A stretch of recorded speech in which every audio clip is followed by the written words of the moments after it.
சென்னை கோயம்பேட்டில் வழிவிடுவது தொடர்பாக மாநகர பேருந்து ஓட்டுநர்களுக்கிடையே பயங்கர மோதல் ஏற்பட்டது. சென்னை கொரட்டூரில் இருந்து தாம்பரத்திற்கு சென்று கொண்டிருந்த மாநகர பேருந்தை சிவானந்தம் இயக்கினார்.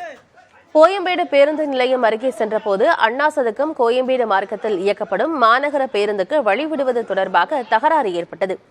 அப்போது அந்த பேருந்தில் பணியில் இருந்த ஓட்டுநர் புண்ணியமூர்த்தி, நடத்துனர் பாலகுமார் ஆகியோர் சிவானந்தம் இயக்கி வந்த பேருந்துக்குள் சென்று வாக்குவாதம் செய்தனர். பேருந்தை விட்டு கீழே இறங்குமாறு சிவானந்தத்திடம் கூறினர். ஆனால் பேருந்திலிருந்து இறங்க மறுத்த அவர் பேருந்தை இயக்க தொடங்கினார். இதனால் ஆத்திரமடைந்த புண்ணியமூர்த்தியும் பாலகுமாரும் தொடர்ந்து தகராறு செய்ததுடன் பேருந்தை நிறுத்த முயன்றனர். ஒரு கட்டத்தில் ஓட்டுநர் சிவானந்தம், புண்ணியமூர்த்தி மற்றும் பாலகுமார் இடையே கைகலப்பு ஏற்பட்டது. பின்னர் அங்கிருந்த பயணிகள் சமரசம் செய்து வைத்தனர். இரு பேருந்துகளும் அம்பத்தூர் பணிமனையைச் சேர்ந்தவை என்பதால் துறை ரீதியான விசாரணை நடைபெற்று வருகிறது.